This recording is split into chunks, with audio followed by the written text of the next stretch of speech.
The bandwidth for this episode of the AR-15 podcast is sponsored by the Firearms Radio Network.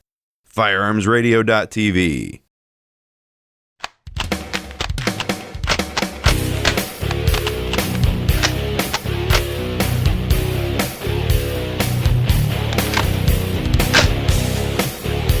Welcome to episode number 113 of the AR-15 podcast. I'm your host, Reed Snyder, and with me tonight is my co-host, JW Ramp. This is the podcast about your favorite black rifle. This show is for you, whether you're building your first AR or you've been building ARs for years. There is something we can all do to take our black rifle to the next level. And since I didn't have my audio recorder going, I'm going to do that over again, guys. Welcome to episode number 113 of the AR-15 podcast. I'm your host, Reed Snyder, and with me tonight is my co-host, JW Ramp. This is the podcast about your favorite black rifle. This show is for you, whether you're building your first AR or you've been building ARs for years. There is something we can all do to take our black rifle to the next level. Well, JW, how are you doing tonight? Oh, doing great.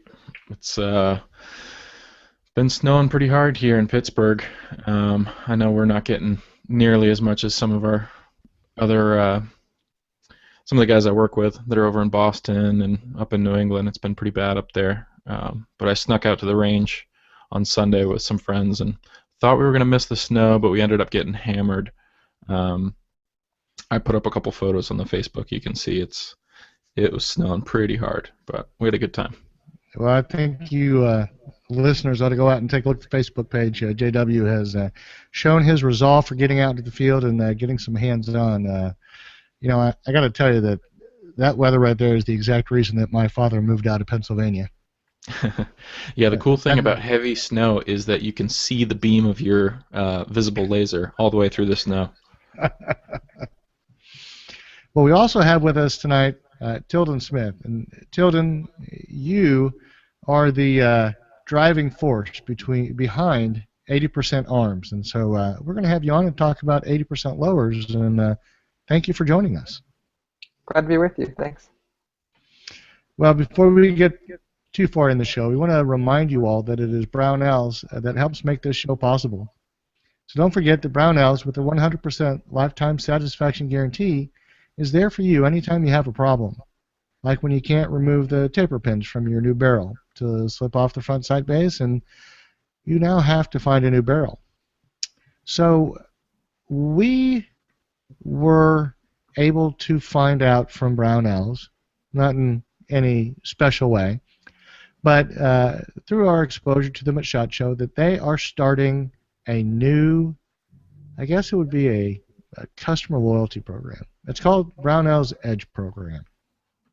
And I think that without being too obtuse, I think it's a lot like Amazon Prime, in that you are offered a lot of really amazing perks by being a member. And so I'll tell you that one of the chief perks is free shipping and free return shipping. So that is some awesome stuff there. But in getting into the Brownell's Edge program, you will have an opportunity to get some advance notice of new products and sales and some of the other great things that are going on at Brownell's. So I would encourage you to go there and get enrolled in the program. And so to do that, or to shop for any other of your AR-15 parts needs, go to Brownell's by following our link on the AR15podcast.com website at .com/parts. So with that, I think we can turn to our main topic tonight. And Tilden Smith, 80% Arms, I think you have a bit of a following on the podcast amongst our listeners, because it was one of them who, I understand, hounded you to reach out to us so that you could come on and tell us all about 80% lowers. Yeah, it was one of your listeners reached out to us and suggested we get in touch, and I'm happy you did. It's nice to meet you guys. Well, it's good to meet you. So, 80% Arms. Tell us, what is it that your company does? So 80% arms makes, well, as the name suggests, 80% lowers and jigs. And specifically, we try and make jigs that the average person can use, where whether you're really experienced or you're like me and you're not, you don't have a machining background. So we try and make things focused toward easy to use and just toward average people. All right. Well, so let's kind of start off with some definitions here. Can you tell me what is an 80% lower? Well, 80% lower is a lower that is more or less what some people would define as 80% complete, although I'm not really sure where that line is drawn as far as determining whether it's exactly 80% or not. But the ATF defines it as a certain level of completion wherein the fire control group is not at all machined. So you can't machine out the fire control group at all. As long as you haven't done that, basically it's ATF does not consider the lower receiver to be a firearm under the Gun Control Act of 1968. They'd say it's just a partially complete blank piece of aluminum, basically. So the principal strength of an 80% lower, and I want you to correct me if I'm wrong, is that not being a firearm, it's not governed by the transfer rules. It can be readily mailed in the U.S. mails or through any courier service. It does not have to pass through an FFL, and it doesn't have to have a serial number. Does that pretty much sum it up? That's correct, yeah. Basically, all the provisions of the Gun Control Act do not apply to it. It's per the Gun Control Act, it's not considered a firearm. Although, what's interesting is some other federal laws are tricky, like export laws and stuff. But as far as the laws that apply to everyday interactions with these parts and people in the USA, they're not considered firearms, and you can mail them. There's no serial number, and you can have it mailed to your door. Basically, it's just like any other an accessory. Now, when you guys got in and started the company, was the principal objective just the idea of making it easier to make an 80% lower into a full firearm? Or did you have the idea that I don't know, I guess that there was something more special about a lower you made yourself? I mean, is there something aside from just that ease of use component that got you to get into it and go with this idea? Well, being from California, there's an extra incentive to go with the 80% route because some of these laws have changed really recently. But when the company was started, you couldn't buy an AR-15.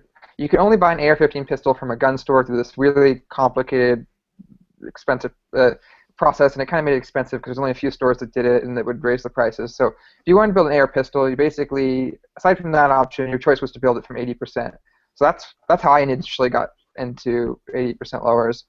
And then there is all the other aspects to where it's fun to make your own gun. It's nice to have one that's in California. Again, we have registration, so it's not registered. So there's some added benefits to us in a more regulated state, but overall, it's just fun in general to make one and so you build your own rifle from scratch, basically. Are there any limits as far as like how many you could make for yourself, or what happens if you don't want to keep it anymore and you want to sell it? As far as how many you can make for yourself, there's like a lot of people think that there's a limit. There really isn't. It's just the ATF. It says that you can't buy them for the purpose of reselling them.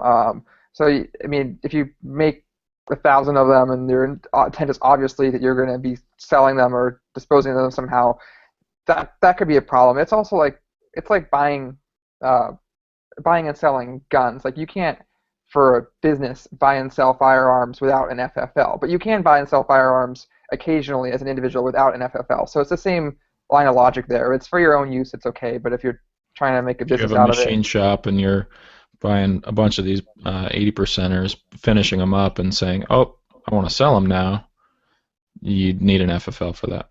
Correct. Cool. What's the deal with serial numbers? there's no requirement for serial number, or you have to put one on down the road at some point, or? I can't speak for every state, but even in California is one of, if not the most liberal state as far as firearms laws, and we don't have a serialization requirement here. I'm not aware of any state that does. And federally, you don't need to have a serial number. So you can make your lower, you don't need to serialize it, you don't need to register it for federal law at least. And down the road, if you do want to go ahead, you can sell them. I don't know, that's a great idea to do because there's potential insurance liability issues, but there's nothing legally that prevents you from selling an 80% lower that you made, so long as it's serialized per the ATF's requirements for that. Okay. But making a AR out of a 80% lower doesn't make the rifle any more lethal or apt to sprout legs and go and commit violence on its own or anything like that. It No, couldn't no, make no. it disappear. The ghost gun. It makes it invisible.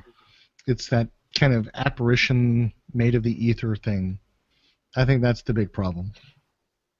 That's one of our state senators, I think De Leon. That's what he says. Well, so is there anything kind of in terms of the 80% lower that defines it that you think we need to talk about? I mean, for the most part on the show, we have always been cautious about 80% lowers, at least I have, because like you indicated at the... Because you're a lawyer, Reed. No, it's not that. It's that I'm an accountant, and I get very particular about the way things are, and I don't want to get in there with a 80% lower and screw it up. So, I mean, like you're talking about, I looked at some of these kits, and it's like, now wait a minute, I'm going to have to get a 3-axis mill to be able to get in here and make it right, aren't I? And so that always kind of made me step away from the idea. But the way that you presented it, that you have a jig that basically guides you through the process, I mean, to me, that's pretty intriguing. I'm kind of at the point now where I think I'm going to dive in. But so other than those ideas, is there anything else out there that's a part of this whole discussion that you think is worth mentioning? In what context? Just overall? Just like overall. The benefits of making your own. Benefits? I mean, aside from what we already touched on, it's always a benefit to the government not knowing everything you own. So, to me, that's a benefit, a big one. Well, do you get to know much about your customers as far as are these a big hit in California versus other states, or what sort of people are tackling this as a DIY project? I'd say that well, as far as California is definitely very well represented. I mean, there's most of our business is not in California, but there's a disproportionately large number of Californians who are into this. And most of the companies that make these are all started in California, and there's a reason because of the weird laws that exist here. As far as the type of people who do this, I think some people there's a large group is looking for some some anonymity in what they just want the ATF or the government in general to know what they have, and then there's probably an equal sized group that just wants to build their own gun for a cool project, and probably a few people who just want to do it for both reasons. Kind of like building a 1911 from scratch? Yeah, pretty much. Cool. As far as the tools that go into this, it used to be kind of relegated to, I need this $30,000 CNC machine, or I need this or that. What sort of equipment do people need when they're using your jig? Well, that's the whole core of what we've done is we've tried to make it really simple. So, like you guys, I got into this, and I'm not a machinist, and I read a whole bunch on different forums, and it just was very daunting to me. I didn't feel comfortable with it. I didn't even own a drill press because all the jigs at the time required a drill press.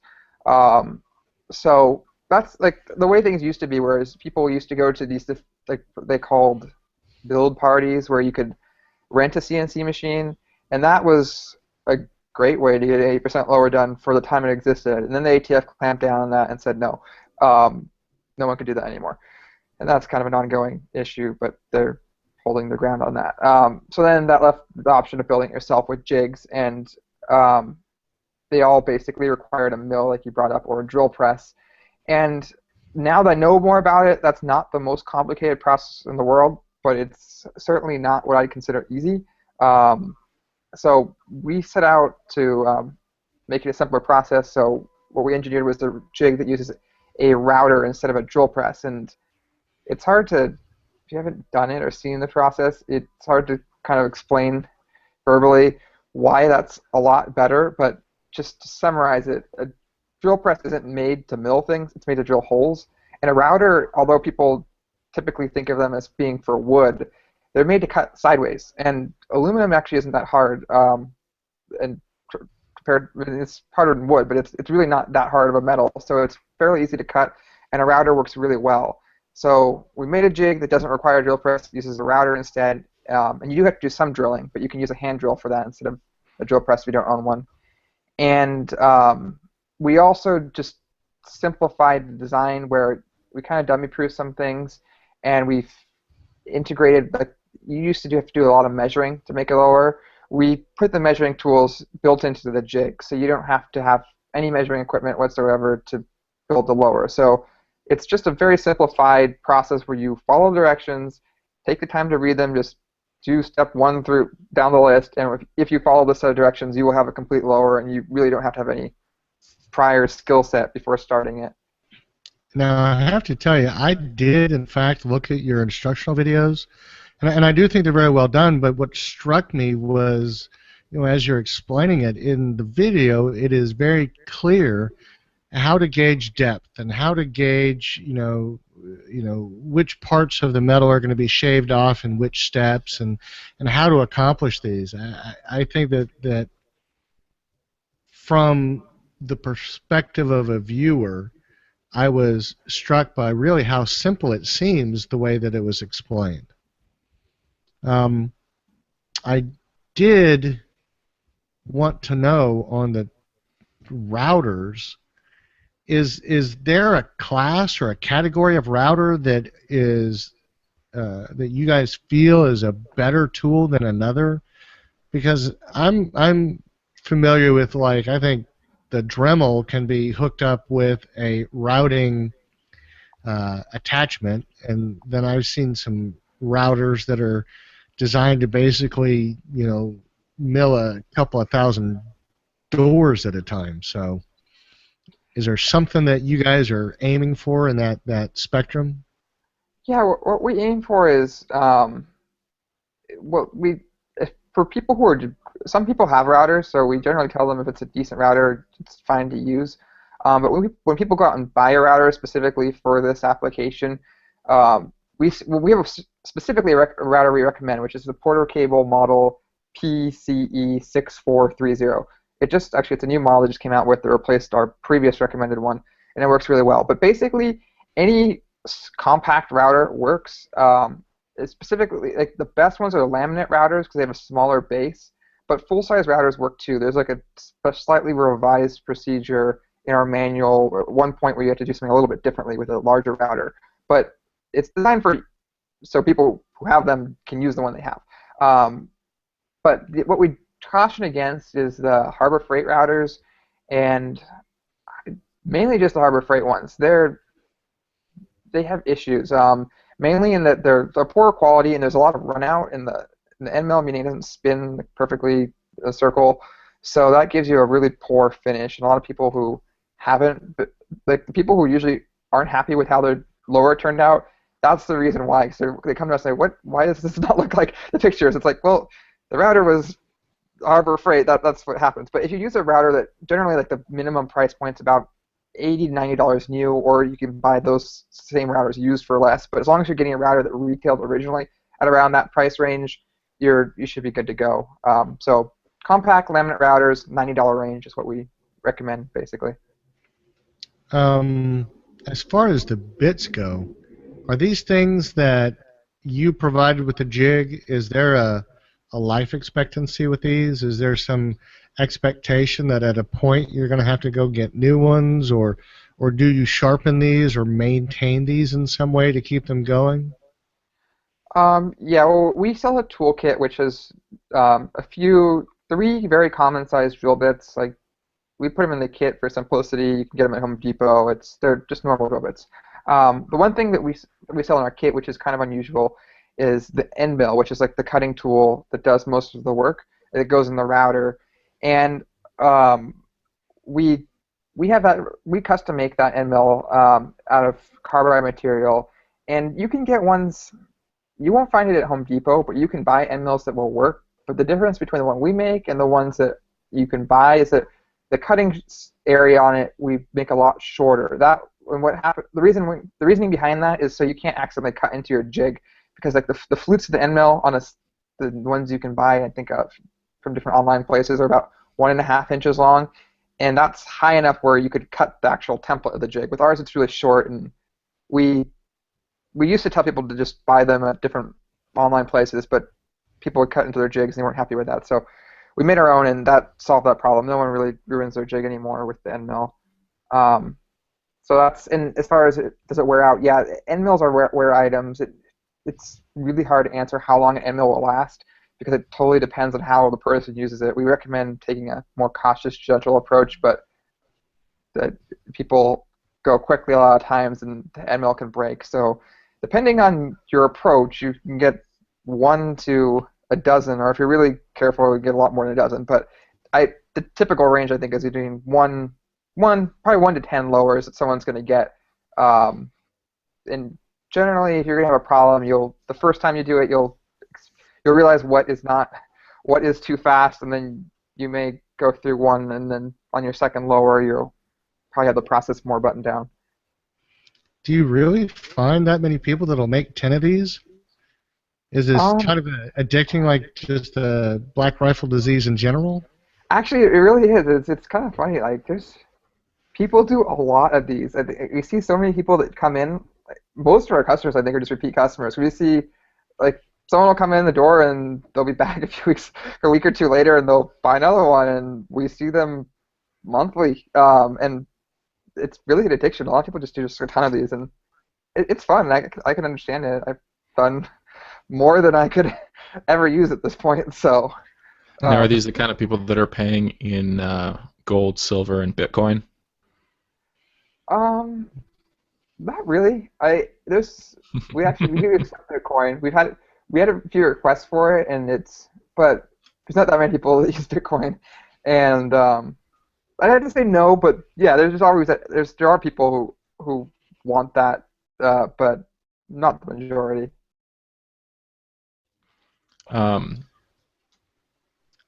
If you already have a drill press and you don't want to go down the router route, is that still something that's available to you, or is it all kind of changed over to routers now?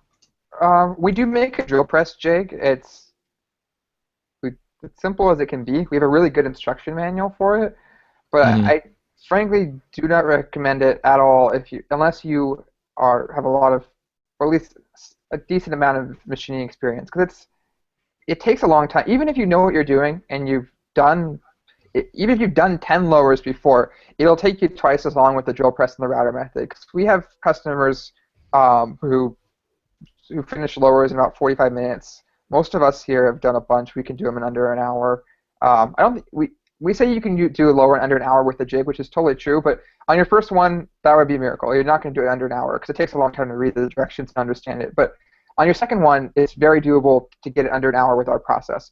With a drill press jig, I don't think anyone's done it ever in under 2 hours, and typically that's like a 2-day project. And you'll get faster at it, but it's still a much more complicated, involved process, and also the tooling is a lot more expensive. So you end up spending the tooling's like almost more than double the price. So that adds up. So for the amount you're going to spend on tooling, you can buy a used router. So yeah, might as well recommend just going pick up that a route. router.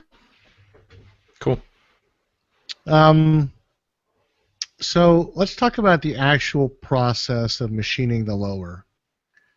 So you talked about the aluminum being a pretty soft metal. is it so soft that you can get yourself into a jam? I mean, can you go too fast and melt something or warp something or cause yourself some troubles because of the nature of aluminum? Or is it kind of like that for what you're doing, the perfect medium? Well, you can definitely go too fast, and one of the issues you will have, I mean, you have to go really push much too hard for this, but you will have the aluminum will melt around your end mill, and that's one of the reasons like we use a three-flute end mill because that's designed for aluminum and it can clear the chips better. But on a there's just certain end mills that some that you can buy online that they have 4 or 5 flutes, those will definitely get melted full of aluminum. So anyway, melting is an issue, but not normally. Just don't push it that fast. Warping, not so much an issue. But yeah, it's a soft metal, but it machines well. We make lowers in two different types. We make a 6061 alloy lower, which is a softer aluminum, and we make a 7075 alloy. And some people there's like numerous online debates on what's better, 6061 or 7075, and honestly, we make them both ways, so we don't really have a skin in the game as far as which one we push you toward, but we suggest 6061 because it's a lot easier to machine. You won't. No one's ever come to us with a broken 6061 lower, and it's more corrosion resistant, which I think is actually probably a bigger problem than you would have with breaking a lower. So we recommend 6061, but you can certainly machine 7075 too. It just takes a bit longer, and you might go through more end mills doing it. As far as the process,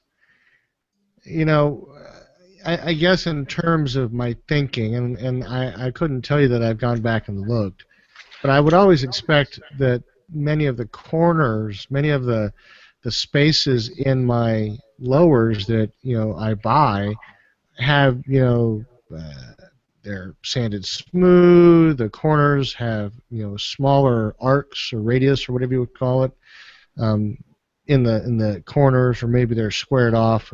Are these things that you've taken into account in your process, or is there a certain amount of fudge factor because you're not using this industrialized assembly or machining process in those final steps?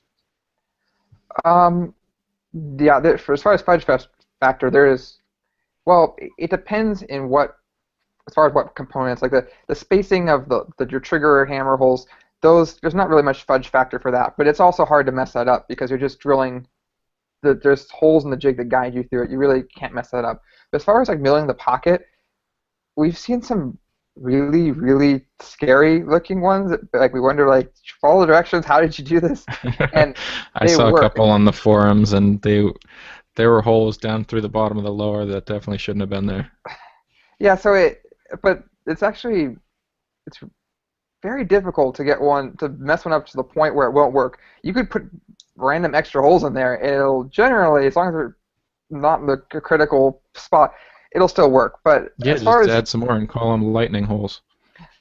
yeah, but you'll get the jig is designed where you get a pretty smooth result. I mean, it's as close as you can get to CNC finish, and it looks, if you go slow and with a good quality router, it looks very close to one that's professionally finished. So, and so you won't have any issues on that front. Plus, the tolerances are very there's a lot of slop in what you can do as far as the fire control group if you don't quite follow directions. Well, I was noticing the drilling that you have on, I guess, milling out a lot of the material in the well there, but also in your trigger pin and your selector holes. Is there? I mean, because here's my concern: freehanding a drill, I'd be drilling it at like 91 degrees or 93 degrees, and I wouldn't match the other hole on the other side. Is there enough material in the jig itself to kind of act as a guide so that you can throw that drill bit through and through on the trigger pins and it's going to meet up on the other side? Or do you suggest people come at it from both sides through the holes that are provided? Or We, people do it both ways. I recommend going from coming from either side. But either way, you can make arguments for either one. I don't think it makes a huge difference. The jig is designed to be, the walls are very thick on it, and that's specifically so it keeps your drill lined up 90 degrees, which is why you don't need a drill press. If they weren't that thick, you would need one. And drill press never hurts. If you have a drill press, we recommend using it, but the jig is designed so a hand drill will get the job done. now, as far as the different components on there, are you guys ever worried that in somebody picking up an 80% lower, that they're going to start drilling extra holes, that they're going to start machining out parts in places that they shouldn't? I don't think between an 80% lower and a 100% lower, I guess you'd probably have an easier time starting out with the 100% lower to do that. So, I mean, I can't control what people do, but I don't think there's a lot of people doing that, and if they are, I don't think an 80% lower is too relevant to the whole process. Well, and I guess the only thing that... Calm them down. What's that? It's going to give them a whole heck of a lot more to mill out before they go after the key parts. Yeah. Well, and I guess my thought would be, with a jig, someone who is interested in accomplishing that end, if they can, I guess, modify your jig, they're a lot closer to being able to do that over and over again. So I guess maybe the question would be, would any lower fit in your jig, or just the lowers you guys manufacture? Our jig is universal with the exception of one. There's a New Frontier Armory makes a number of lowers, and one of their lowers does not fit just because it's a very, very funky magwell design. The magwell's just really wide on it. It's not normal mil spec. But every other lower that we're aware of does fit. Well, that's always been a curiosity of mine, and of course, you're not responsible. Someone else is going to take that extra legal step. Yeah, I think it might be a little bit more different. Well, I don't know. It may be more difficult to modify the jig than it would be to. If you have the capability of modifying the jig, you probably don't even need the jig. You could just probably figure out how to do that on your own. Yeah, well, yeah, I would imagine so. What are your jigs made out of? Because you've mentioned some risk of, I guess, contacting the jig with your mill. Is it steel? Is it a particular kind of steel? What are the components here? Our jig is made out of aluminum, but it's Type 3 hard anodized, which puts it's a hard exterior coat on it basically, and that gives the template some wear resistance to the end mill rubbing against it. As far as steel, if the entire jig was steel, you'd be looking at a much, much more expensive jig, and you really wouldn't gain anything for it. If you cut into the template, you would damage the template, whether it's steel or aluminum. As far as there's been a lot of talk about drill bushings. We don't do drill bushings, but we also have like the thickest jig walls of any jig on the market because ours is designed to guide a hand drill. So we don't really have an issue with our drill holes wearing out just because they're so thick, and they are anodized. So yeah, it is aluminum, but it's very heavy-duty construction, which wears quite well because there's a lot of people who've done a lot of lowers and their jigs keep going. So you've got your jig, you've got your drill bits, you've got your, I guess your router. What else do you need that you don't provide other than the router to accomplish your task here? You're talking about just building an 80% lower or building an entire rifle? Because I mean, you obviously need Yeah, I mean just the 80% lower, just what you guys are trying to provide for your consumers. Well, I think you basically summed it up. You need a lower, you need a jig, then you need a, and then, well, just to get to the, as if it's 100% lower. I mean, obviously you need lower parts, kit stocks, and all that, but you need Right. lower, a jig, a toolkit, and then tools. So I mean, we've got a checklist online actually. If you go on our website, but um, let me see what we have listed here: eye protection, hearing protection, hand drill or drill press. Drill press is slightly preferable, but hand drill always works. Um, and then a router, Allen wrenches, and a vise. You need some sort of Okay. bench top vise or something to hold the thing in place. All right. So really at that point you're not into the project all that much in your own equipment.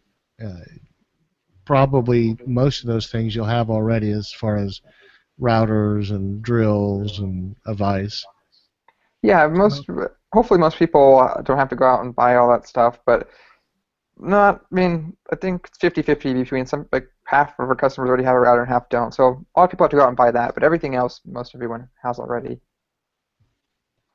So when it comes to the machining, what is the number one mistake you see most people making?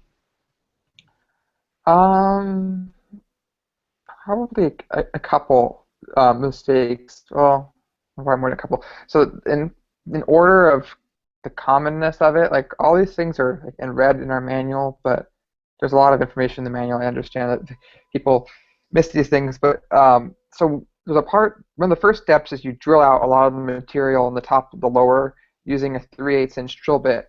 And to prevent you from drilling down too far, we have this thing called like a drill collar, a drill stop collar that basically bolts onto a drill bit, and it keeps it from going any further into the jig than the point where you set it at using our measuring gauge thing. But the thing is, those collars can move, especially when you push on them really hard. So people will start drilling these holes, and then they'll be pushing down super hard in their drill, and they won't realize that they're actually pushing that collar up. It's so then they end up either drilling through the bottom of their lower, or they drill too far and they've got like this little divot mark at the bottom. Either way, the lower will probably still work, but obviously no one wants that. It's not pretty. So the takeaway there is just you use the drill stop collar more as a guide, not to don't use it to physically prevent you from drilling too far, because they don't bolt on that strongly onto the drill bit. Other mistake people make that we see somewhat commonly would be people won't tighten the end mill into the routers very as tight as they should. So the end mill may start to slowly slip out, and they won't notice that. So until all of a sudden they notice that it cut way deeper than they expected, it's because their end mill has been like sneaking itself out of the router. So there's a couple. If you use a good quality router and tighten it down a lot and make sure it's in all the way, that's the main way that that's prevented. And we don't see this very often, I think, because we make it very clear in the manual. But if you don't pull out, there's a screw that goes through the rear shelf area of the lower that's like part of the jig. When you're milling that rear shelf, you need to pull that screw out, and sometimes people will not do that and hit the screw. But in the manual we tell people put some blue tape over the holes that you need to pull the screw out to do. That way you don't like just blindly progress through the process and then forget about removing the screw. So you're forced to remove the tape first, and you remember, hey, I gotta remove the screw as well. But that's probably those are really the only things that people do. It's always those two things over and over again that we see people do. And we have like this program where if you mess up your lower, you get a free, not free, but you get a 50% off replacement lower. And so to get that, you have to send us a picture of what was messed up. So we get pictures like all the time of what people have done, and that's all we see is the same ones over and over again. It's in red in the manual. We hope we make it clear, but we talk about it in our video too. But it inevitably happens. Well, so is there anything else in the machining step of making an 80% lower into 100% lower that you think bears mentioning? What? Say that again. Is there anything in the machining side of things that you think that you need to tell the listeners if they're interested in doing this? any steps that we didn't talk about or any important parts of that machining process that they need to be told? Or did we Um, cover it all? well, I mean, we've covered it basically. I mean, there's obviously a number of steps to it. It's probably your first time. It's going to take 2 to 3 hours, I would say, just because most of the time is going to be spent reading the manual and understanding it, or at least hopefully that's what you're doing, and not the actual cutting. So all the steps there's in detail are covered there, but in general, like the overview is you drill out the top of the lower, you drill a bunch of holes to the top, then you use your router with an end mill in it to clear out most of the material in the fire control group area. Um, you also have another template that does the rear shelf area, which is a much quicker process. And then you drill the holes to your trigger hammer, the selector holes. That's the high level overview, but all the details are covered in our video and the manual. Well, so I wanted to touch on finish out because, as I noticed in the instructional video, you get done with it and all of a sudden you're sitting there with a lower that has this bright silver shiny inside. Do you guys suggest, I don't know, any kind of is there a workbench anodizing process or a blackening process or some kind of a coating that you recommend people use, or do you suggest they get in there with sandpaper to kind of smooth and finish out the area?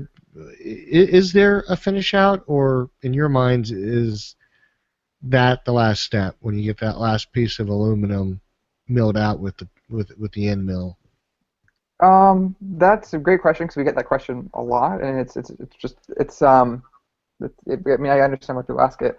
Um, well, most people buy that also touches on anodizing and whether you should do before or after, because that's kind of the same line of questioning.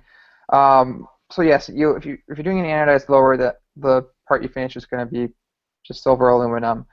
Whether that's a problem or not, not really. I mean, we haven't not that we've seen out of a lot of blowers. I guess the issue that you may have some concerns about is whether it's going to corrode or not, because anodizing does provide some corrosion resistance. Um, if you're doing 6061, which most people do, it's a lot more corrosion resistant than 7075. And then 7075 itself is, yes, it can corrode, but it's not going to rust like steel does. It's in a normal environment where most people have their ARs, you're not going to have any problems. So the vast majority of people just leave it that way. No one has any problems with it. I mean, some people do want it to be anodized, so you can send it out to be anodized, but an issue with that is because it's now a firearm, the anodizer needs to have an FFL, and the ATF has definitely been more proactive in letting the anodizers know that, because it kind of became a issue with a lot of anodizers doing a lot of work who didn't have FFLs, and they're just doing tons of gun stuff. So there's not very many anodizers that can do that, and it's pretty expensive. So if you really want to do it, you can go for it, but it generally costs like $80 to $100 to anodize a single lower, or possibly more actually. That would be the low end of the spectrum. So if you really, really want the inside to be black, you certainly can, but it's an expensive process. As far as doing it at home, I guess there's Duracoat and those sorts of options, which I'm not an expert on, but I hear they work well. There's something called Aladyne. I believe that's what it's called. It's a coating for aluminum that makes it less corrosion resistant, but I don't think there's any. It's usually used for aerospace stuff. I don't think you can buy like a home kit to do that. And then there's always those like anodizing pens you could use if you're just purely concerned about the fact that you want it to look black. You can do that. But the good thing is your upper is covering this whole area, so you're not going to see it. It's not going to make your gun look like juicy or anything. So that's the answer to that, hopefully. Yeah, the only one that I've seen at the range before that I could definitely tell was an 80% was one that was completely unanodized. It was unfinished. And I talked to the guy for a little bit about the process, and he had done it himself. And I think it's kind of cool. I mean, it's definitely an indicator that, hey, this is the gun that I made. Yeah, it's definitely cool, that finish. The one thing is, although there's not a huge corrosion problem with aluminum, it won't stay shiny unless you spray paint clear or something. That if you clear coat or Mm-hmm. something, that might help. But in general, they don't. I think people buy it. Sometimes they want the shiny look, and it doesn't. It'll get like an oxide layer eventually. And we also sell like a bead blasted version, which is just like a sandblasted aluminum. I think people like the matte aluminum look, but really we sell that for people who want to later anodize it. And I think people are just sometimes disappointed because it oxidizes, but that's just the nature of aluminum. It'll turn a darker color eventually. Mm-hmm. Well, so I guess when it comes down to it, is it a trend in firearms that's growing? Is it something that you're seeing carried by this keen interest in firearms? Or do you think that this is kind of a fixed, static group of the same consumers? No, it's definitely not static. It's there's a lot of it just wasn't very well known before, and it's become more and more well known. And I think it kind of feeds on itself because the more people know about it, the more people do it, and they tell their friends, and everyone thinks it's cool and wants to do it themselves. Like I when I started this not that long ago, it was somewhat obscure, and even since then, it's gotten so much more popular. And like just the people we work with, like our FedEx guy and like our mail person, everyone who like comes by our office here has ended up buying stuff from us. It's just kind of weird. You wouldn't think that like this is so common where these people you would just like average people who we work with like just all the different vendors we work with end up buying lower. So it's definitely becoming more common because more people than you would expect know about it and are interested in it. Well, so at this point, is there room for other self-machined parts in the scheme of things, or is this kind of like this is the end because you can't do an upper the way you can do a lower, or what are your thoughts on that part? No, I think anything can be. I mean, you could potentially make it. I don't. It would be very difficult to fully machine an upper, but if you're only doing like a comparable amount of work to what you have to do with, so if you're finishing 80% lower, sure, you could do that with an upper with a jig that made it possible. But just most people just aren't. I don't think most people want to go to that length because although it's fun to create an 80% lower, one of the main reasons people do it is because they just don't like the regulation side of things. Versus with an upper, you can buy one, and it's going to be a whole lot cheaper and easier to buy one off the shelf and have it mailed to your door. So I don't. Right. There's some people who, I mean, it's a form of like people who've made uppers from scratch, and it's awesome if you can do that. But it's also quite a project, and I don't think most people are going to be springing for that. Yeah, so you sell the 223 AR lowers. You also have the 308 ones. What's the difference between the two? Is it just a different scale and a different jig, or is it a big step up as far as work involved? The work involved, the process is nearly identical. I mean, the lowers are the fire control cavity area is like basically the same between the AR-15 and 308. We sell two different jigs just because the lowers are totally different sizes and proportions, so we have to make a jig that fits it. But the process is the same. Basically, just if you've done an AR-15, you just could. The jigs are so similar, you wouldn't really have to read the manual again. You could just pick up where you left off on the AR-15 and do the same thing on a 308, and it's just as easy. Now, are there any other firearms that lend themselves to this sort of a experience as far as being a real easy step to go from a block of metal to a working firearm? Yeah, the other common 80% or so-called 80% lower would be the 1911 platform, which we haven't gotten into.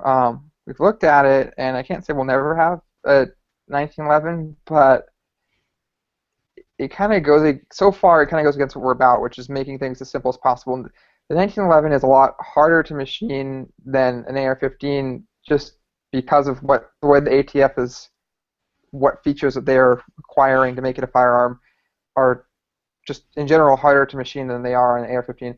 Also, many 1911s are steel, and it's a lot harder to mill steel than it is to mill aluminum. So those are things we kind of looked at, and there's jigs out there, but we're not currently specializing in that. But if we're looking at it, and if we can find a way to make it simple, we'll certainly bring something to market. But it's in the pretty early development phase right now. Well, so as far as the future, you guys don't see an end to this, or is there a part of you that really kind of has an eye towards regulators and state law, federal law, to just kind of see if you see the writing on the wall? Well,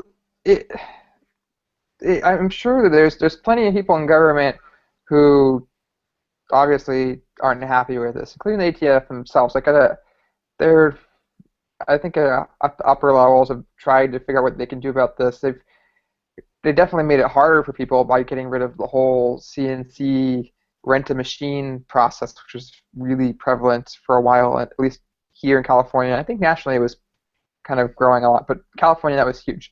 But they got that shut down. But it's really difficult for them to regulate it because they've already defined what a firearm is, and by definition, an 80% lower does not meet that definition, so it's not a firearm. So they can't ban the 80% lower itself because it's just a block of aluminum. And if they ban building them, on a federal level, it's not very popular, I don't think, because it's difficult, especially if they're Republican-controlled Congress, to push through gun control legislation. But if they ban building them, it's a completely pointless law, and I think even some Democrats can see that, because you can buy the lower, you can buy the stuff, they can't make that illegal, so all you're doing is prohibiting people from building it. Well, the criminals aren't going to listen to that law, obviously, because they're criminals. So it's just really hard to regulate. In California, they tried to pass this bill, SB 808, which did exactly that. They made it, it wasn't illegal to build a lower, but you had to apply to the DOJ to get a serial number. But California is obviously a liberal state. We have a liberal governor, but thankfully he had enough common sense to see that that was completely pointless and was not going to reduce crime. And that's basically, he vetoed the bill and sent it back with a statement saying, this isn't going to reduce crime. There's no point. So no laws have passed because I think it's just really difficult for them. It's either come up with a pointless bill like that or change the definition of a firearm to somehow include what is now an 80% lower. But if they do that, then you can just come up with a 75% lower, and it's endless. So I think it's difficult for them. I don't think they like it, but there's just really no easy solution for the ATF for the people who just don't like this. It's kind of like trying to redefine the definition of armor piercing. That the reference to the M855 green tip? A little bit, yeah. Okay. I heard about that today. Well, you know, it's amazing. The news is not all that old, all things being equal, and I'm pretty sure you can't find much of that ammunition anywhere. So I've heard. My So, employees are talking about it. Tell me, what has your experience with the ATF been like at this point? It's actually been positive, which is surprising. Actually, it's been kind of odd. Like I expected that my perception of the ATF was that they're a bunch of jackbooted thugs and they would be completely unpleasant to deal with, like like going to the DMV or something. But we got an FFL. One of the reasons why was because if someone needs to send a completed lower back to us for whatever reason, they couldn't do that before. But with an FFL, they can, and it makes things a bit easier for us. But anyway, in getting the FFL, we obviously had to interact with the ATF, and the ATF agent who came out was totally supportive of 80% lowers. He had no issues with it at all.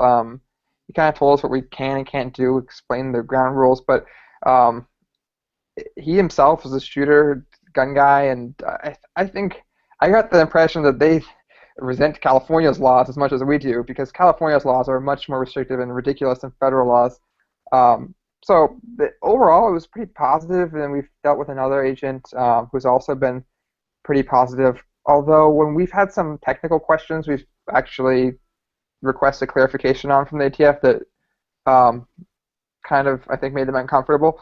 But the agent would, these things get referred to their main, like, I guess, their regional office for California, and then to Washington, D.C. And when they don't like the question we're answering, it apparently gets sent to Washington, D.C., and then they craft a response that really doesn't make a whole lot of sense, but just says we can't do what we ask. We've done this a couple of times. So on a federal level, I think there's definitely a desire to. I mean, this is obviously not what they, I think, intended with the Gun Control Act 1968. So they're trying to find a way around it. But locally, I think there's people in the ATF who've been pretty cool to us. They've been friendly, so we haven't had our door kicked in, and we've had a decent relationship with them so far. Well, that sounds very positive. I think my exposure to federal law enforcement has always been that the men and women who are basically doing the job that they're required to do are just normal folks. And I would hazard to guess that at any time you become a bureaucrat, you're half a politician anyways, and those are the guys that tend to incur that kind of opinion, the negative ones, that is. So I'm glad to hear that it's the guys that are out there doing the job that are still good folks. I've heard horror stories, but that's our, so far, how it's been for us. I don't know if it's always that way. But. And I can't help but think that when your bureaucrat politician boss says to go do something, if you want to have a job tomorrow, you have to go do it. You don't have to like it, but you have to do it, right? Some would have just different opinions on that, but that's one way of looking at it. Well, so and kind of coming to a close, is there anything that you'd like to share with the listeners? I mean, at this point, I think you've really kind of made the idea of an 80% lower, in my mind, something that I would really kind of encourage a listener to do. Obviously, at this point, you come up with a pretty, foolproof, idiot-proof way of getting an 80% lower kind of in your hands and, into a rifle without all of the things that initially stopped me from considering taking that first step. Yeah, I guess what I'd say is that if you're hesitant or reluctant to do it, the easiest thing is check out our video, and there's not just our video. Our video is online. Our product's called the Easy Jig. So if you just Google Easy Jig video or Easy Jig tutorial, it comes up, and YouTube is like the first thing. But there's other people who've also done tutorials on it now. There's a website, 80%, that's done it, and then yesterday someone did one. I'm trying to remember his YouTube. It's a pretty large YouTube channel, NZ. Yeah, I think I saw a photo of his, and it was I'm it blanking looked on it right like now. a really nice, smooth finish on the inside. Yeah, I wish I could get I'm blanking the name, but it starts with NZ, and then it's numbers. It's his YouTube handle. I was looking at the hashtag on Facebook for ghost gun, and it popped up. Okay. Yeah, so those videos are also helpful in addition to ours. And then there's the manual. Is NSZ85. that it? Yeah, that That's sounds it. about right. So yeah, Well, that video is good. Tilden, we'll put those in the show notes so that we can have our listeners click on those and take a look. Yeah, I think that'd be helpful. So yeah, we also, if you go on our website, the manual is available for download there, so you can see the process online. But I think the NSE, I watched that video. I think he put it out yesterday, and he said like it looks kind of daunting at first, and he's right. I think when you first look at it, you're like, there's a lot of steps here, and it looks like there's a lot to it, but there's a lot of steps, but they're not hard steps. If you break it down to the steps, they're all simple steps. You just need to follow them, and once you do them all, and you look back at it, it's like, oh, it wasn't that complicated. But when you first look at it, it just kind of seems like there's a bunch of steps and a bunch of stuff, but it's really not as complicated as it looks. And when we designed this thing, like to make sure like we made it the way it was intended to be made, we just gave it to people who were friends and people who had never no experience. We just handed them a manual, handed them a jig, and said, "Make this, figure it out." And everyone was able to figure it out and make one with no extra input, which is the whole goal. So that's basically anyone can do this as long as you, with just the manual and the video helps. And now there's these other videos that people are doing, and those are better yet because you get the opinion of other people who've done it, not just our view on it. So it's pretty simple. Well, Tilden, tell us where we can send the listeners to take a look at your easy jigs and your combination packages and everything basically that you put together so that we can all get into these 80% lowers. If you go to our website, it's everything's on there. It's 80%arms.com, so it's 80% spelled out, then arms.com. Or just press in Google, you can search 80% arms or easy jig, and it'll come up for that. And if anyone has any questions, we have during normal business hours, we have customer support. Our number is 949-354-2767. So people are welcome to always call us and ask us questions, and we're happy to help with that. Awesome. Looks like you guys are pretty active on some of the forums online too. Happy to answer questions and have people post photos of how their build is going. Yeah, we're on quite a few forums, but big ones, Cal Guns, and quite a few others. So people have questions on there. We try our best to find them and respond to them. Well, I have one final thought here, one question.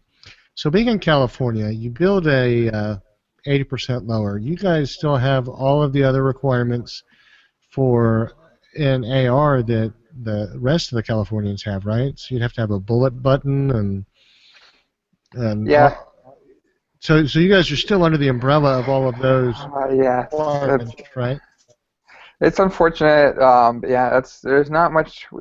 I mean, there's no simple, quick solution to that so far. But as far as California's legality, it's the same laws apply as if you just bought a lower at the gun store, basically. So there's a bullet button, and there's another way around the bullet button that's like a featureless build. But either you got to pick one of those two, basically, because it's just the way it is in the People's Republic of California. Well, I thought it was a two-word solution. Isn't it move out? Oh, well, yeah, there's that option too, but the more people do that, the less, like, we've actually been having some nice victories in the courts here, and the more people move out, like, there's less of us to speak up, and it basically leaves no option for everyone else but to move out also and join those people who did, because there's no voices in support of the anti-gun bills here. Well, just as long as all of the gun rights supporters are on the right side of the San Andreas fault, I'm okay. Hey, I got a question here from a buddy that just popped up on Facebook. He's wondering if you guys do engraving at all, like for guys that are going to Form 1 them. Do you ever take requests from the shop to, while you're at it, just engrave their trust info? Yeah, we do engraving. We do anodizing.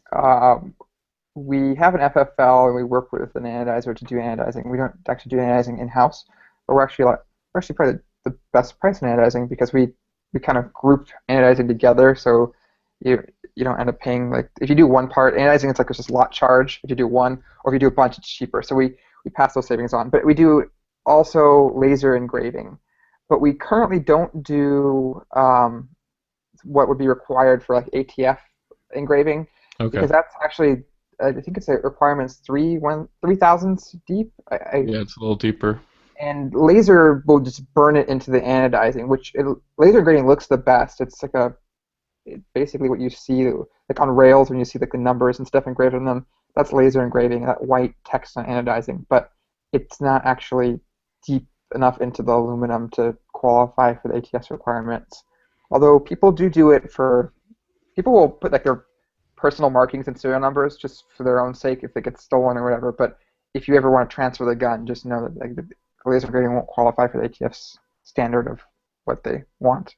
So that's more of like a cosmetic thing that you could get with whatever logo design you want on the side of your gun? Yeah, so it's mainly cosmetic. We'll do people's custom logos. We've done family crests for people, text, whatever someone wants us to engrave that's like actually like a graphic onto the lower, we can do that. Awesome. Well, I think that this has been an awesome interview, Tilden. We do appreciate you coming on the show. You know, we will finish up the show with some feedback. You are free to stay on, but if you have to get going, we understand, certainly. We can let you go, and then we'll touch base with you as soon as we get this up. Alrighty, I actually do have to go. It's getting late here and gotta head home. But I appreciate you guys having me on and being able to answer any questions for you guys, and just thank you for the opportunity. Well, thanks for joining us. Tilden Smith, 80% Arms Incorporated. All right. Thank you. Thanks, guys. Nice to meet you all. Talk to you later. All right. So unfortunately, our giveaway rifle is an actual firearm, and so we can't just send it straight to Hunter, who is our second giveaway winner. We have to send it to his FFL. But his FFL is very, very good.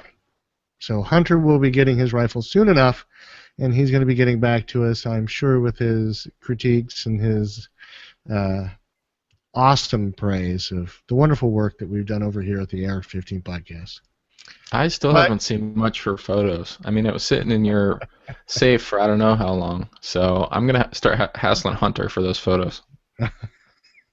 Well, you know, I will have to tell you that I don't have the setup to really, truly photograph the rifles. I'm going to have to get back into my old photography days and try to get my thinking hat on and get some of that put together. But I'll rely on you and Anthony for the awesome photo journal work there.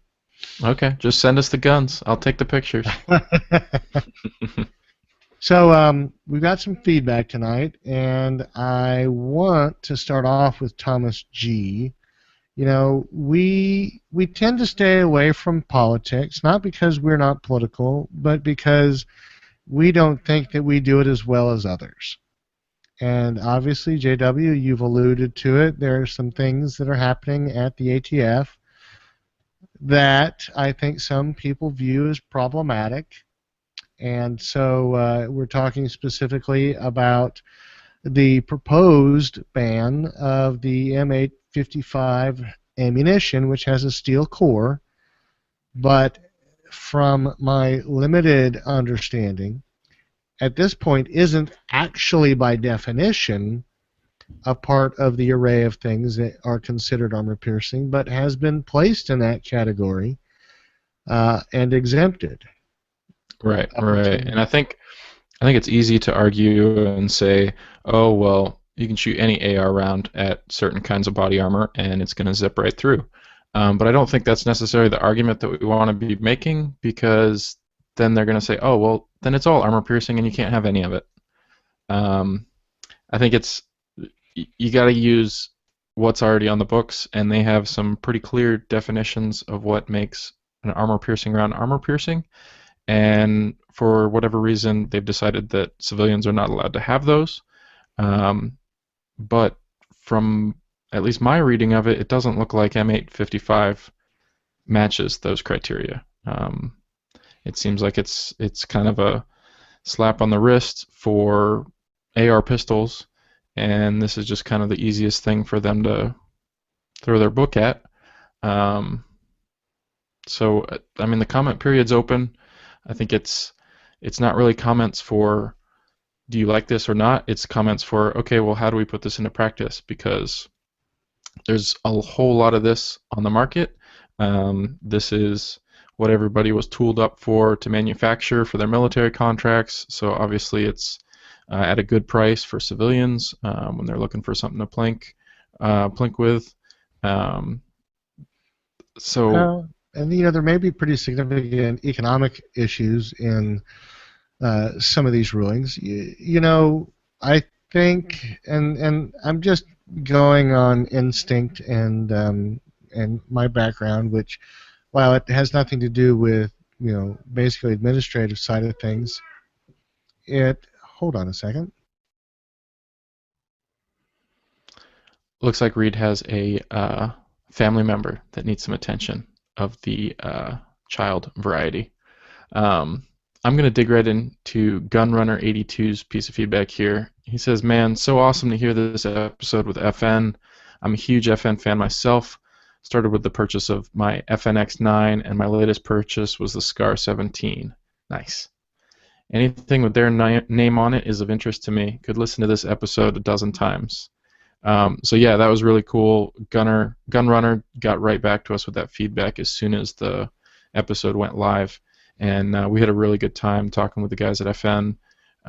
It's cool that we're able to get people from a company that big, that's so powerful in the industry, to come and share a little piece of what they are putting out with our listeners. So yeah, keep up with the feedback. That was a piece that was just came in directly on the website.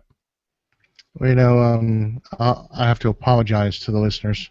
My 4-year-old was wanted to come down and let us know he was done with his nap. So I've taken care of that. Thank you. So Hunter C, our AR winner, wrote in, and I wanted to let you guys know what he said because I thought it was worth sharing. He says, thanks for the heads up, Mr. Snyder, and this was in me telling him that the rifle's on his way. He says, I'll be like a kid on Christmas Eve till I fill out the paperwork and get it home. I look forward to seeing what it can do on the range. I'll make sure to send you an update after I test it out. Thanks again for the opportunity to win this gun, and please let Brownells know how thankful I am for their generosity in sponsoring this giveaway.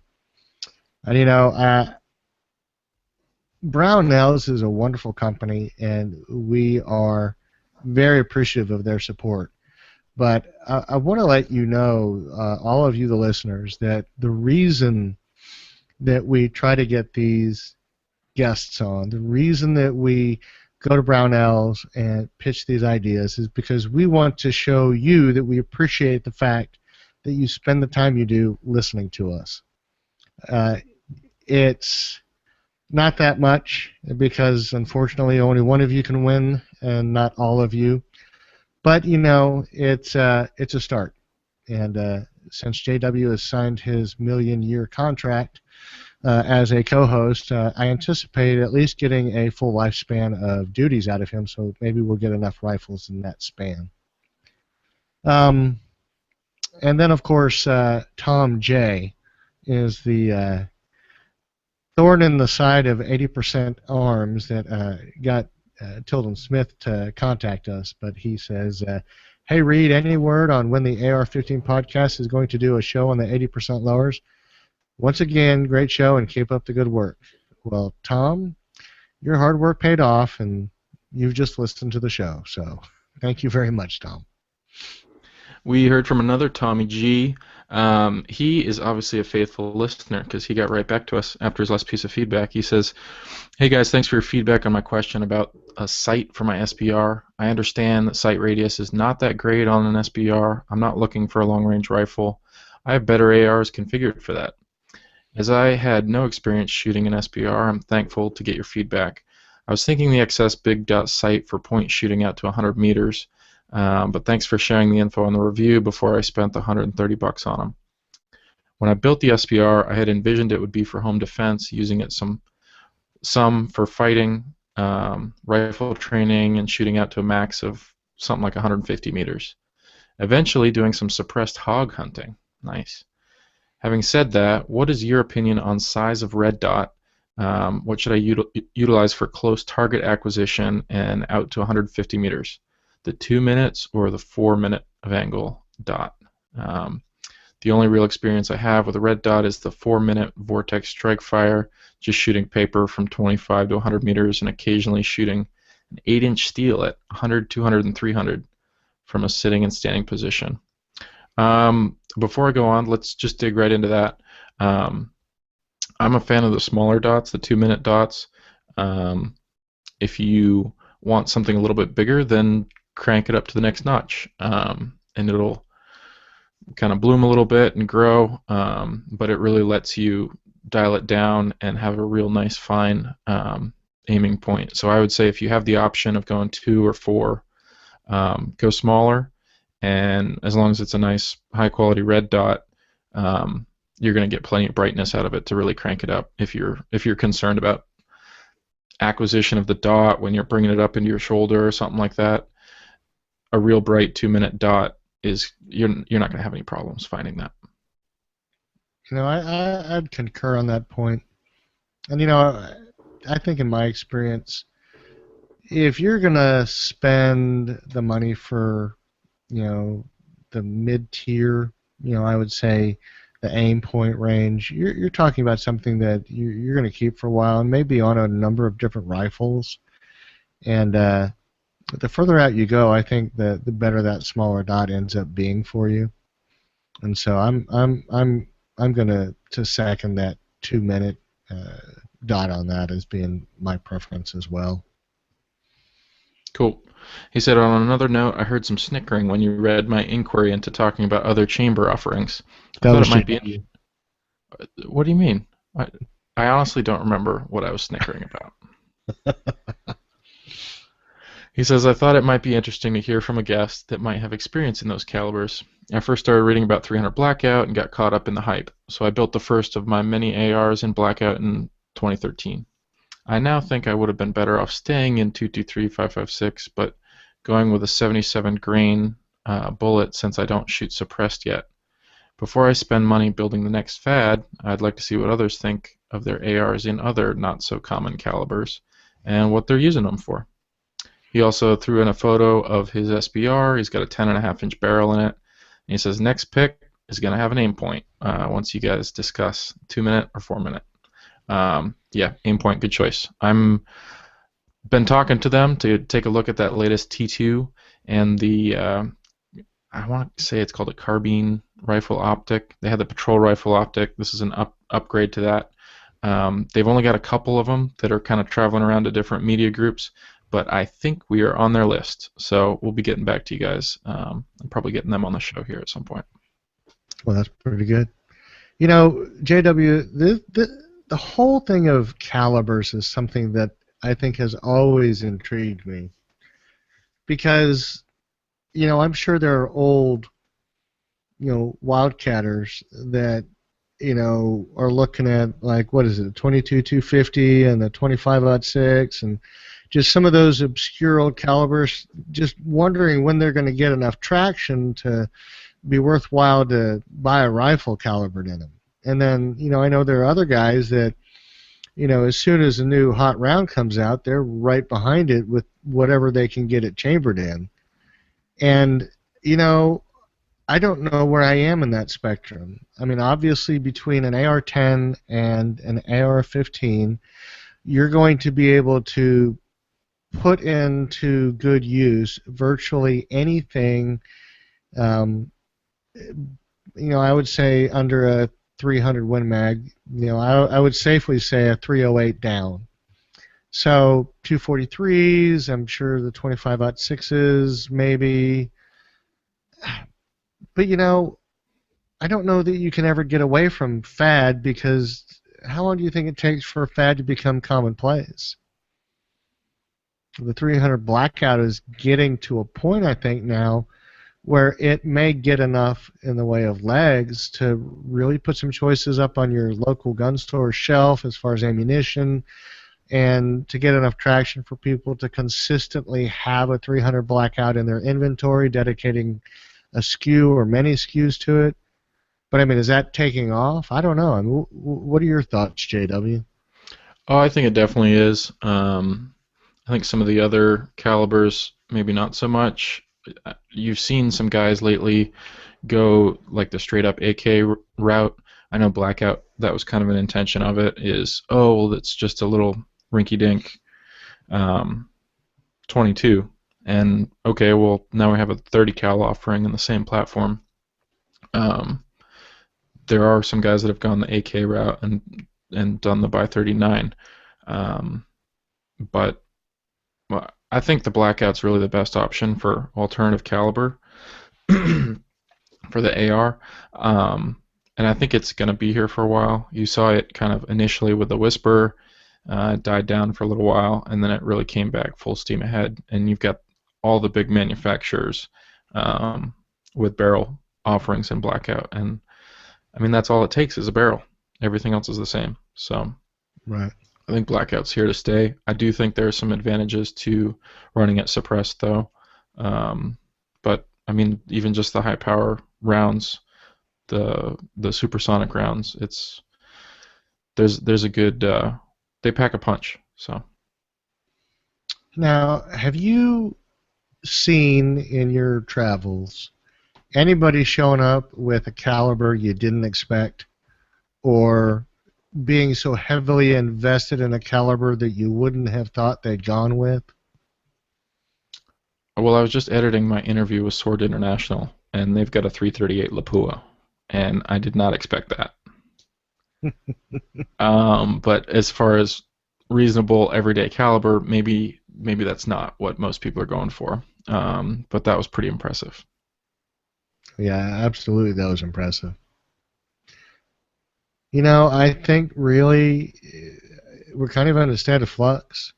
We know that, you know, there's the same kinds of issues with regulation affecting the Russian ammunition, and we've got some issues with some lines of the common stuff we shoot in our ARs. 300 Blackout as a fledgling round is beginning to get to the point where I can walk into a Cabela's and buy, you know, 10 boxes of pretty much anything I want. But I don't know that I've seen much in the way of unique, groundbreaking things coming out that really make me wonder. Now, I will say that I want to get my AR-10 in a 243, but that's just me.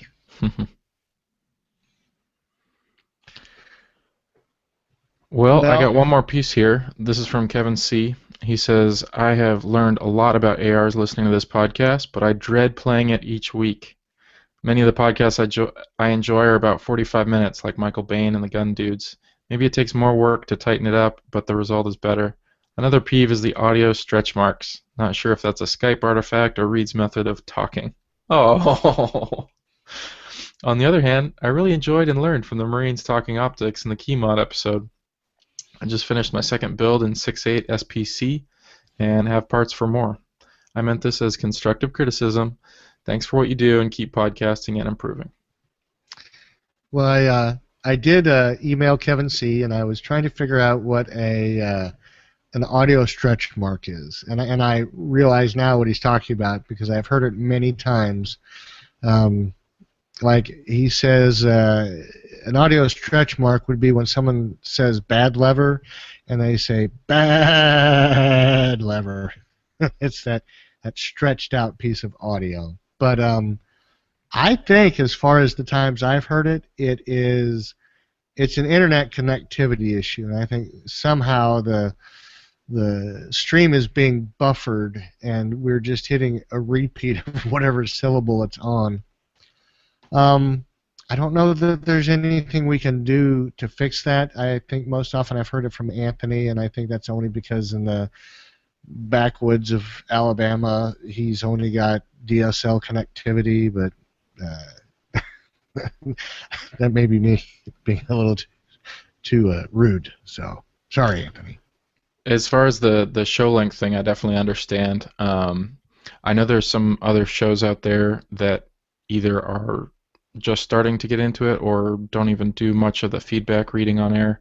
We are blessed with a ton of feedback from our listeners, and so we really do value that time that we get to take at the end of every show to go through it and share it with listeners. I know that we get a bunch from it, but there's other listeners that either have the same questions or aren't going to have that question because they've already heard it answered. So I know that we really value keeping that feedback in at the end, and I mean, sometimes it's tough to find topics, but other times it's like, oh man, we should have stretched this out into 3 or 4 episodes. There's so much to talk about here. Right.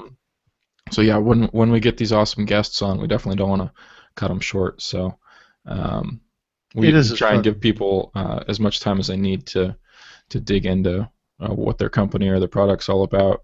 And I know we're always excited to be able to kind of get a picture behind the door and see what goes into running a company in this sort of industry. Well, and when it comes down to it, I think if the core is to share information, sometimes you just have to take the brakes off and let it go. And whether that's letting a guest explain something that they're passionate about, or like JW is talking about, the feedback. If we're not sharing the feedback, then we're not passing on knowledge. And Kevin, he's got some good criticisms. We're going to try to make sure that we get everybody on better feeds. I started suggesting that our guests be on wired connections instead of wireless, and so we're getting there. But obviously we have to make sacrifices someplace, and unfortunately, I think the one sacrifice we're not willing to make for that part is the timing piece. And maybe we'll figure something out about that as we progress and learn how to just be better at it. But we do appreciate your feedback, and we appreciate your criticisms, because it is us knowing what you think and feel about the show that lets us get better. And your willingness to come back like Kevin did and explain something so I can understand it helps us once again get better. So keep it coming, guys. We appreciate it. Yeah, and if you're listening on an iPhone or something like that, I know there's a feature to speed up the playback. So if you really want to, you can listen to us at double speed. We sound like chipmunks, but no, I think it'll keep the pitch the proper pitch level. It just speeds it right up. So give it a try sometime. If you get a quick commute, I mean, good for you. But if you need to get us moving, go ahead and give it a try. Well, I think that's another show. I'll get us started on the lead out here. So send us any questions or comments to feedback@ar15podcast.com. Once again, that feedback is really critical to helping us do everything we want to here for you. You can also send us a recorded voicemail by using the Speak Pipe plugin on the right-hand side of the AR-15 Podcast website. You can subscribe and listen to the AR-15 Podcast for free on iTunes or on Stitcher. And also, please leave us some reviews so that the show can be placed higher in the searches for potential listeners. You can also share your pics with us on Instagram at AR15 Podcast and tag your pictures with hashtag AR15 Podcast. Follow us on G+ to watch us live at google.com/plus AR15 Podcast. Check out our YouTube page at youtube.com/C for channel/AR15 Podcast. Follow us on Facebook at facebook.com/AR15 Podcast. You see, there's a theme here, JW. Check out the other great podcasts on the Firearms Radio Network. I know that all of our hosts do a really great job trying to cover all of the multitude of different aspects of this very broad industry. Finally, we want you to never forget you can use our Brownells affiliate link for all of your AR-15 parts. So go to ar15podcast.com/parts where you can go through that link and help out our show just a wee bit. Finally, everybody uses Amazon, and the Amazon affiliate links on the firearmsradio.tv link and ar15podcast.com link allow you to provide just a little bit more to help keep the show running. So I guess with that, we've got another wonderful show finished and ready to get out to you guys. So JW, have a great week. All right. You do too. Talk to you guys later. All right.